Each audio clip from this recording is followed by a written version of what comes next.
Pourriez-vous vous présenter, s'il vous plaît? Alors, je suis Jean-Luc Volatier, je suis adjoint au directeur de l'évaluation des risques à l'Agence nationale de sécurité sanitaire, l'ANSES. Alors, qu'est-ce que l'ANSES? Sous la tutelle de quel ministère œuvre-t-elle et depuis quand? Et qu'entend-elle par sécurité alimentaire? Alors l'ANSES, l'Agence nationale de sécurité sanitaire, alimentation, environnement, travail, a été créée en 2010, donc il y a presque 10 ans, de la fusion de l'Agence française de sécurité sanitaire des aliments et de l'Agence française de sécurité sanitaire, environnement, travail, l'AFSET. Donc elle a pour mission principale d'évaluer les risques pour la population dans tous les actes de la vie quotidienne, que ce soit les risques microbiologiques, les risques environnementaux de type substances chimiques, tout type de risques. Et donc elle est sous la tutelle de 5 ministères, le ministère de l'Environnement, le ministère en charge de la Santé, en charge du Travail, en charge de l'agriculture et en charge de la consommation. Donc vous voyez, elle a un périmètre vraiment très large. Elle s'occupe aussi de santé animale et de santé des végétaux. Et l'ANSES travaille sur les questions de sécurité alimentaire de manière spécifique. Donc pour le commun des mortels, la notion peut paraître un peu floue. De quoi s'agit-il exactement? Alors en fait, on parle plutôt de sécurité sanitaire des aliments, hein, pour distinguer en fait la sécurité alimentaire d'un côté, qui est le fait d'avoir ou ne pas avoir suffisamment à manger pour se nourrir, hein, pour satisfaire ses besoins de base, notamment d'un point de vue nutritionnel. Donc ça, l'ANSES ne travaille pas sur la sécurité alimentaire dans ce sens-là.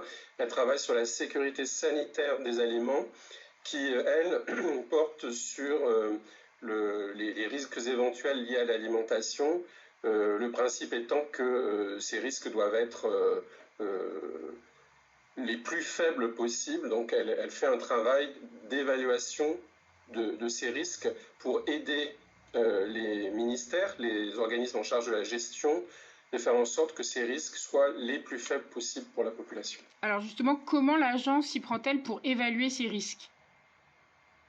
De quels moyens Alors, dispose-t-elle?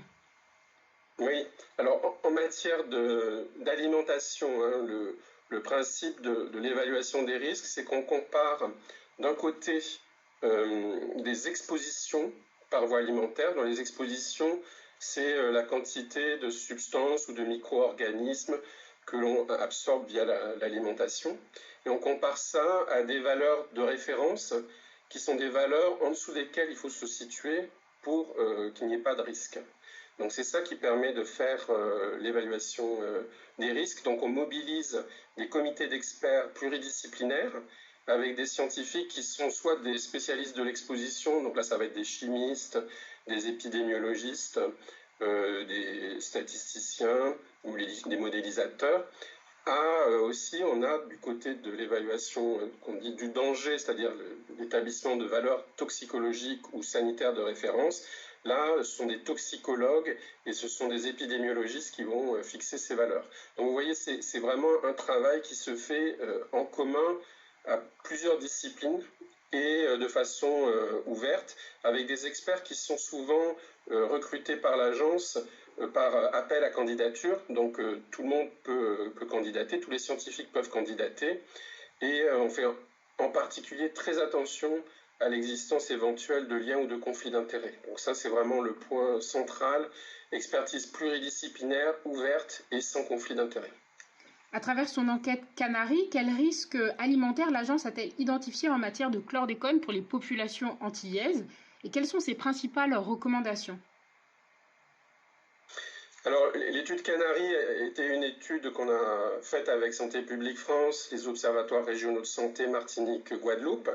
Et donc, le champ était très large, hein. Il y avait aussi un volet nutrition. Là, je vais vous parler uniquement du volet qui était pris en charge par l'ANSES, qui était le volet exposition par voie alimentaire à la chlordécone, c'est-à-dire comment quantifier les quantités de chlordécone présentes dans l'alimentation des Martiniquais et des Guadeloupéens, que ce soit les enfants et les adultes, et d'où vient En fait, c'était ça la question qui était posée.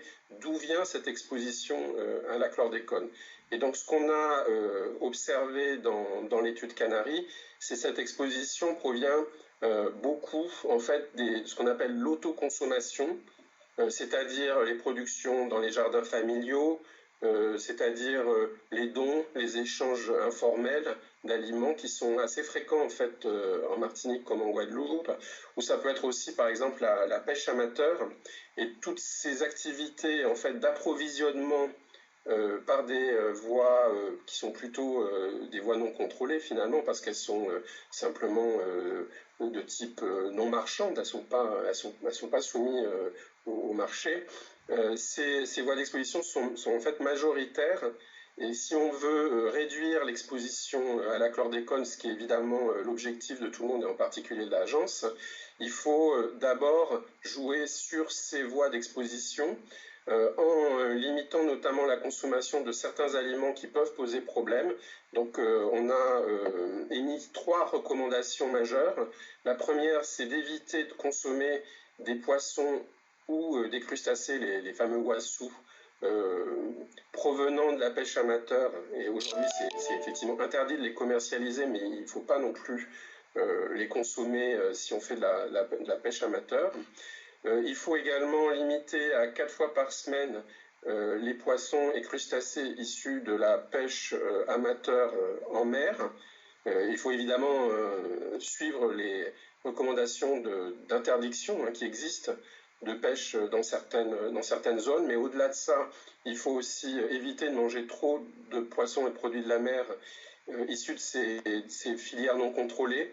Simplement parce que les poissons ils bougent, ils ne restent pas tout le temps dans la zone où la pêche est interdite, donc il faut quand même faire attention à ne pas trop en consommer. Et puis également, il faut, alors ça c'est une recommandation plus ancienne mais qui demeure aujourd'hui, il faut limiter à 2 fois par semaine la consommation de légumes racines, d'achis, igname, etc., qui proviennent des jardins familiaux en zone contaminée. Et si on a un doute sur la contamination de son jardin familial, il y a les programmes JAFA pour faire les analyses gratuites de sol pour savoir si le sol est contaminé ou pas. Donc ça aussi, c'est quelque chose évidemment qu'on est amené à recommander.